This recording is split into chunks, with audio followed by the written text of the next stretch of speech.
നമസ്കാരം. HP communications news 7 TV വാർത്തയിലേക്ക് സ്വാഗതം. ഹിരോഷിമ ദിനത്തിൽ ജനപങ്കാളിത്തത്തോടെ Cheranalloor government higher secondary school വിദ്യാർത്ഥികളും അധ്യാപകരും ജനപ്രതിനിധികളും ചേർന്ന് യുദ്ധവിരുദ്ധ ഒപ്പുശേഖരണം നടത്തി. കൂപ്പിടി ഗ്രാമപഞ്ചായത്ത് വൈസ് പ്രസിഡന്റ് MO ജോസ് പരിപാടിയുടെ ഉദ്ഘാടനം നിർവഹിച്ചു. പ്രധാനാധ്യാപിക CM സ്വാഗതം പറഞ്ഞു. PTA പ്രസിഡന്റ് KO ഫ്രാൻസിസ് മുഖ്യപ്രഭാഷണം നടത്തി. തുടർന്ന് വിദ്യാർത്ഥികൾ യുദ്ധവിരുദ്ധ പ്രതിജ്ഞ, യുദ്ധവിരുദ്ധ ഗാനം, ഹിബാഘുഷകളുടെ ദൃശ്യാവിഷ്കരണം, സുഡോക്കോ കൊക്കുകളുടെ നിർമ്മാണം എന്നിവ നടത്തി. ചടങ്ങിൽ സോഷ്യൽ സയൻസ് അധ്യാപിക സരിത ടീച്ചർ നന്ദി രേഖപ്പെടുത്തി.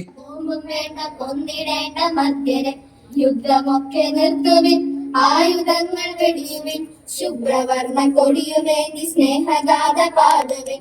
സ്നേഹം തന്നെ ആയുധം, വേറെ വേണ്ട ആയുധം, ലോകം ജയിച്ചിടുവാൻ. രണ്ടാം ലോക മഹായുദ്ധത്തിൽ രക്തസാക്ഷി ആകേണ്ടി വന്ന ഒരു പെൺകുട്ടി, ഹിരോഷിമയുടെ കമ്പനവും ലോകമെന്ന് ചോദ്യചിഹ്നമായ ഒരു പെൺകുട്ടി.